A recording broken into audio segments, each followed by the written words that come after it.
Lorsque la société s'effondre, l'électricité peut être l'une des premières choses à disparaître. Sans électricité, les infrastructures s'effondrent, laissant des millions de personnes dans le noir, littéralement. Comment feriez-vous fonctionner votre maison sans accès au réseau électrique? Comment pouvez-vous garantir que vous aurez de la lumière, du chauffage et la possibilité de cuisiner lorsque tout s'effondre autour de vous? Dans la vidéo d'aujourd'hui, nous allons explorer les meilleures solutions énergétiques pour un scénario post-effondrement à long terme.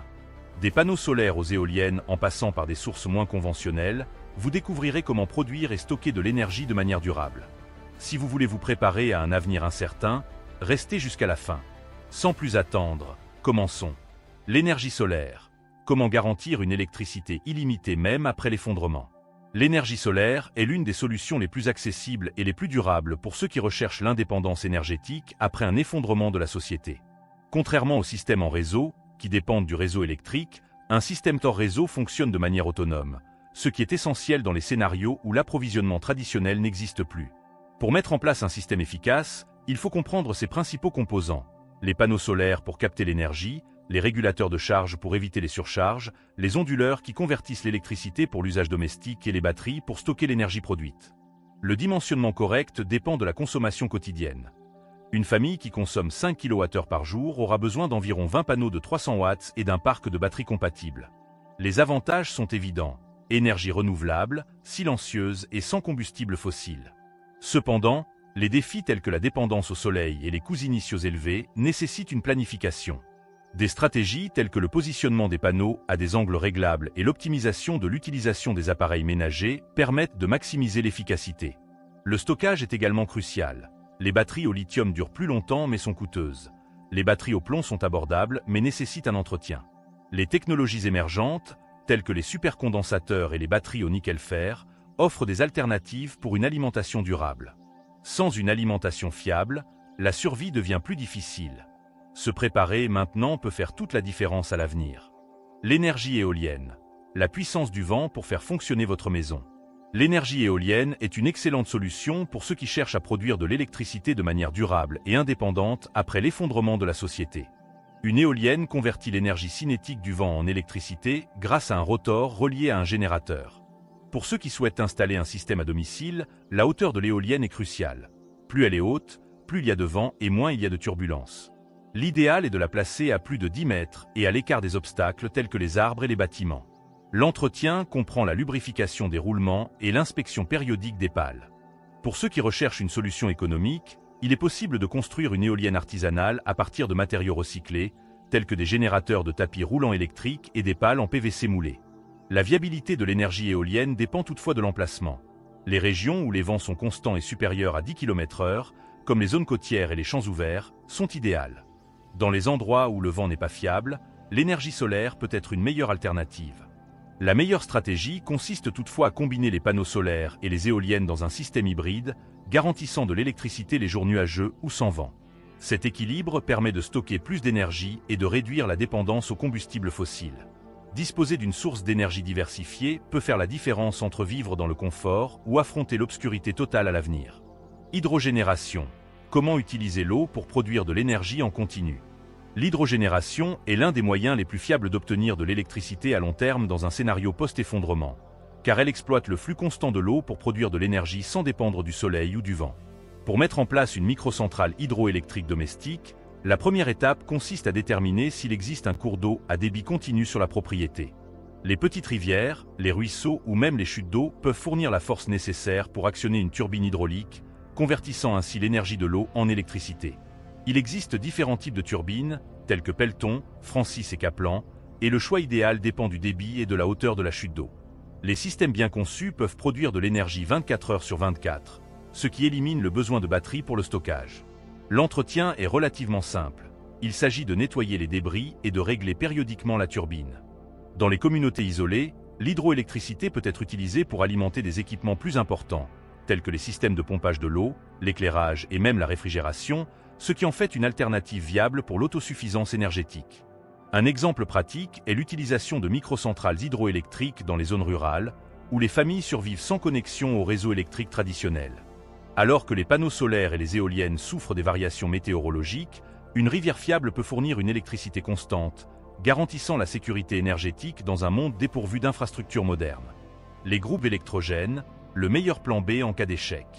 Les groupes électrogènes sont l'une des solutions les plus polyvalentes pour faire fonctionner les appareils essentiels après l'effondrement de la société, mais le choix du bon modèle fait toute la différence. Les groupes électrogènes à essence sont bon marché et faciles à trouver, mais ils consomment rapidement du carburant et nécessitent un entretien constant. Les générateurs diesel sont plus efficaces et plus durables, mais ils sont plus bruyants et nécessitent un stockage adéquat du carburant. Les générateurs au propane, quant à eux, présentent l'avantage d'un stockage plus sûr et d'une durée de vie plus longue, mais le gaz peut se raréfier en cas de crise prolongée. Pour un système durable et renouvelable, le biogaz est une option viable, car il peut être produit à partir de déchets organiques à l'aide d'un biodigesteur domestique. Cependant, il est essentiel de stocker correctement les carburants. L'essence peut se dégrader en quelques mois sans stabilisateur, tandis que le diesel et le propane durent plus longtemps, à condition d'être conservés dans des récipients appropriés et à l'abri de l'humidité.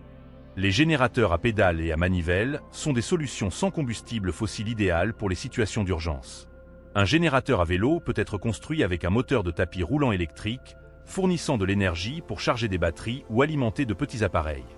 Les générateurs manuels, quant à eux, bien que de faible puissance, sont utiles pour recharger les torchers, les radios et les téléphones portables. Disposer de plusieurs options de production d'énergie peut être la clé du maintien de l'électricité, même dans les scénarios les plus extrêmes. Stockage de l'énergie, comment ne jamais manquer d'électricité?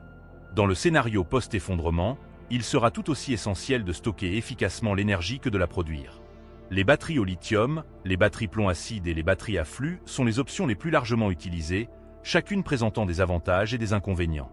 Les batteries au lithium, telles que les batteries lithium-ion et les batteries au phosphate de fer lithié, LiFePO4, offrent une grande durabilité, une charge rapide et une plus grande efficacité, mais leur coût initial est élevé. Les batteries plomb-acide, telles que les batteries stationnaires ou AGM, sont moins chères, mais nécessitent un entretien et ont une durée de vie plus courte. Pour les systèmes à longue durée de vie, les batteries à flux constituent une alternative prometteuse, car elles peuvent durer des dizaines d'années avec un minimum d'entretien. En outre, des technologies émergentes telles que les supercondensateurs peuvent compléter ces systèmes, en offrant des décharges d'énergie rapides pour les pics de demande sans compromettre la durée de vie des batteries principales. Dans un scénario où l'accès aux pièces détachées n'est pas aisé, la création d'un système de stockage efficace implique une utilisation intelligente de l'électricité, en donnant la priorité aux appareils essentiels et en utilisant des stratégies de rationnement telles que la mise hors tension programmée des appareils et l'utilisation d'onduleurs à haut rendement. Un exemple pratique est l'intégration de l'énergie solaire et de l'énergie éolienne dans une banque de batteries hybrides, combinant le lithium pour la consommation quotidienne et l'acide plomb comme réserve d'urgence. En planifiant et en faisant les bons choix, il est possible de garantir une énergie stable pendant des années, même dans un monde dépourvu d'infrastructures traditionnelles. Les énergies alternatives sans électricité. S'éclairer, se chauffer et cuisiner en toute situation. Lorsque l'électricité n'est plus une option fiable, il est essentiel d'adopter des méthodes alternatives pour cuisiner, se chauffer et s'éclairer sans dépendre du réseau électrique. Les cuisinières et les appareils de chauffage au bois constituent une solution efficace pour cuisiner et se réchauffer dans les régions froides. Les modèles tels que le Rocket Stove, qui utilisent moins de bois et génèrent plus de chaleur, sont idéaux pour les scénarios où le combustible est limité. Pour ceux qui recherchent une source d'énergie plus durable, les biodigesteurs transforment les déchets organiques tels que les restes de nourriture et le fumier animal en biogaz, qui peut être utilisé pour la cuisine et même l'éclairage. Les systèmes maison peuvent être assemblés avec des fûts en plastique et des soupapes de pression, ce qui en fait une option viable pour ceux qui souhaitent une autonomie énergétique. En ce qui concerne l'éclairage, des options telles que les lampes à huile, les bougies artisanales et les lanternes à dynamo garantissent la visibilité sans avoir recours à l'électricité. Des techniques telles que les miroirs pour refléter la lumière naturelle et les matériaux fluorescents peuvent contribuer à maximiser l'éclairage avec des ressources minimales. La clé de la survie sans électricité réside dans l'adaptation à des méthodes efficaces et durables, garantissant confort et sécurité même dans des scénarios de crise prolongée. La sécurité énergétique après l'effondrement de la société n'est pas seulement une question de confort, mais de survie. Celui qui dispose d'une source d'énergie fiable aura un grand avantage au milieu du chaos. Qu'il s'agisse d'énergie solaire, éolienne ou d'autres solutions, l'important est de commencer à se préparer dès maintenant. Qu'en est-il pour vous? Avez-vous déjà prévu de produire de l'énergie en cas de défaillance définitive du réseau électrique? Laissez un commentaire et partagez cette vidéo pour que plus de gens connaissent ces alternatives. Rendez-vous dans la prochaine vidéo.